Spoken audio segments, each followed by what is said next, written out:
মোহাম্মদ রিপন আপনি লিখেছেন, গ্রামের কেউ মারা গেলে আমি কবর খনন করি। কবর খনন করার কারণে মৃতের বাড়িতে আমাকে দাওয়াত করে খাওয়ানো হয়। এ ধরনের খাবার খাওয়ার বিধান কি?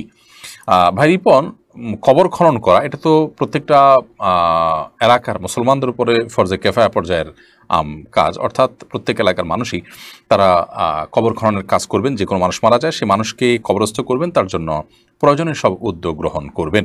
কিন্তু যদি কোনো এলাকাতে কোনো ব্যক্তি বিশেষ এই কাজ আঞ্জাম দেন, তাহলে সেক্ষেত্রে সবার তরফ থেকে আদায় হয়ে যাবে এবং এটার জন্য কোনো বিনিময় তিনি গ্রহণ করতে পারবেন না, কোনো বিনিময় তিনি গ্রহণ করবেন না, কারণ এটি সবার তরফ থেকে ফরজে কেফায়া।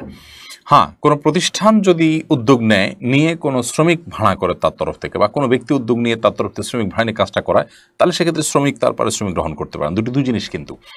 যিনি নিজে থেকে আঞ্জাম করছেন, আঞ্জাম দিচ্ছেন, তিনি তার তরফ থেকে আঞ্জাম দিতে গিয়ে যদি তিনি কোনো প্রকার গুনাহে পর্যবসিত, তিনি সেখানে যদি কোনো অর্থ দাবি করেন, কোনো পয়সা দাবি করেন, তাহলে সেক্ষেত্রে সেটা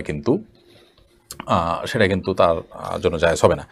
অতএব আপনি আল্লাহর জন্য করেছেন, আপনার কোনো উদ্দেশ্য ছিল না খাওয়ানো, কিন্তু আপনাকে তারা খুশি হয়ে খাইয়েছেন, এটা ট্র্যাডিশনে পরিণত হয়নি, তার ওটা জায়েজ হতে পারে। কিন্তু আমাদের দেশের ট্র্যাডিশনে পরিণত জানি, অনেক এলাকাতেই কবর খননকারীকে ডেকে এনে তাকে খাওয়ানো হয় এবং যারা আপনার লাশের দায়িত্বশীল বা ওয়ারিস বা অভিভাবক বা মালিক, তারা অনেক সময় এই কাজগুলো করে থাকেন। তো এটি করা জায়েজ নয় এবং যদি ট্র্যাডিশনাল অংশ হিসেবে হয় তাহলে সেক্ষেত্রে করা যাবে না, কারণ মৃত ব্যক্তির জন্য দাফন কাফনের ব্যবস্থা করে এটা আমাদের সবার কর্তব্যের অংশ। কর্তব্য পালন করে সেখানে আপনি কোনো বিনিময় গ্রহণ করলে সেটা কিন্তু জায়েজ হবে না।